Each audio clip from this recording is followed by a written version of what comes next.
मुल्क के दीगर शहरों की तरह तहसील अहमदपुर सयाल में भी महर गुलाम कासिम सरगाना सयाल, मियाँ फ़र्रुख इलियास सयाल फ़कीर की ज़ेर क़यादत पाक फ़ौज के साथ इज़हार यकजहती के लिए रैली निकाली गई।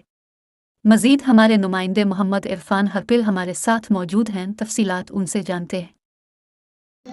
अहमदपुर सियाल मुल्क के दीगर शहरों की तरह तहसील अहमदपुर सियाल में भी रईस आज़म कसवाना माहर गुलाम कासिम सरगाना सियाल और उम्मीदवार बराए सूबाई असम्बली मियाँ फ़र्रुख इलियास सियाल फ़कीर की ज़ेर क़यादत पाक फ़ौज के साथ इज़हार यकजहती के सिलसिले में बहुत बड़ी रैली निकाली गई। रैली कसवाना से शुरू होकर म्यूनसिपल कमेटी अहमदपुर सियाल पर इख्तिताम पजीर हुई। रैली में DSP अहमदपुर सियाल सरदार महबूब अहमद खान, तहसीलदार मोहम्मद इकबाल, एंकर पर्सन अली अमजद चौधरी, अमीर हसन सरगाना,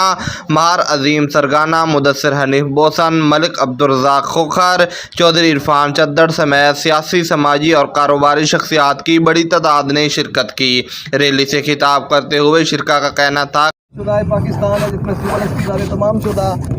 और जितने भी आज तक ये शहीद हो चुके हैं कि हम अपनी फ़ौज के कुर्बानियों को इज़्ज़त की निगाह से देखते हैं और किसी भी सियासी जमात को इस बात की इजाज़त नहीं कि वो मुल्क के मुहाफ़िज़ों के ख़िलाफ़ गलत अल्फाज इस्तेमाल करे और किसी भी सियासी जमात को ये हक़ हासिल नहीं कि वो कौम को अपने मुहाफ़िज़ों के ख़िलाफ़ उकसाए। कैमरामैन टीम के साथ मोहम्मद इरफान हरपल, अहमदपुर।